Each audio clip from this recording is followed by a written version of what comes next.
বিক্রি করার জন্য, যে শাকসবজি বিক্রি করার জন্য যে টাকা উপহার প্রদান, মীর আহমদ বিন কাসেম আরমানের পক্ষ থেকে এই দায়িত্ব আমরা পালন করলাম। আল্লাহ আমাদের সবাইকে কবুল করুন। এমপি মহোদয়ের পক্ষ থেকে মূলত এটা আমরা হস্তান্তর করছি। তা আপনারা সবাই আমাদের জন্য দোয়া করবেন, আমরা জন্য জনকল্যাণে, মানব কল্যাণে আরও বেশি কাজ করতে পারি। আল্লাহ আমাদের সবাইকে তৌফিক দান করুন। ভ্যানের সাথে সাথে সবজি কেনার টাকাও আমাদের এমপি সাহেব দিয়ে দিয়েছেন। তো আমরা ভ্যানের চাবি এবং সেই সবজি কেনার টাকা দুইটাই হস্তান্তর করলাম। আজকে বাজেট ঘোষণা করা হয়েছে।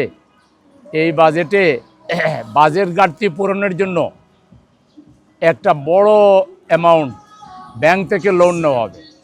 তো ব্যাংক থেকে যদি লোন নেয় তাহলে আপনি এই উদ্যোক্তারা কিভাবে ঋণ নেবে, আর নতুন প্রজন্ম তাদের কর্মসংস্থান কিভাবে হবে?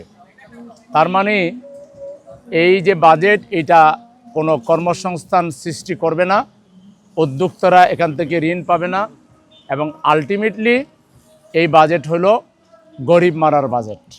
তো আমরা যেহেতু প্রধান বিরোধী দল এবং আমরা চেষ্টা করছি বিকল্প ছায়া সরকার জাতির সামনে উপস্থাপন করার জন্য, যে ইচ্ছা থাকলে, আন্তরিকতা থাকলে, বাজেট ছোটো হইলেও কিংবা আপনার সামর্থ্য কম থাকলেও ইচ্ছা শক্তি দিয়ে এবং ভালোবাসা দিয়ে, আন্তরিকতা দিয়ে কিন্তু সমাজে অনেক কিছু করা যায়।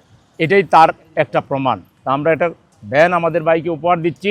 আল্লাহ এটার মাধ্যমে তাকে হালাল আয় রোজগারের ব্যবস্থা করে দেন এবং তার জীবনের সকল আর্থিক যে অভাব অনটন আছে এটা আল্লাহ দূর করে দেন। আল্লাহ তাকে সামর্থ্যবান মানুষ হিসেবে কবুল করুন। আল্লাহর কাছে সে তৌফিক কামনা করছি।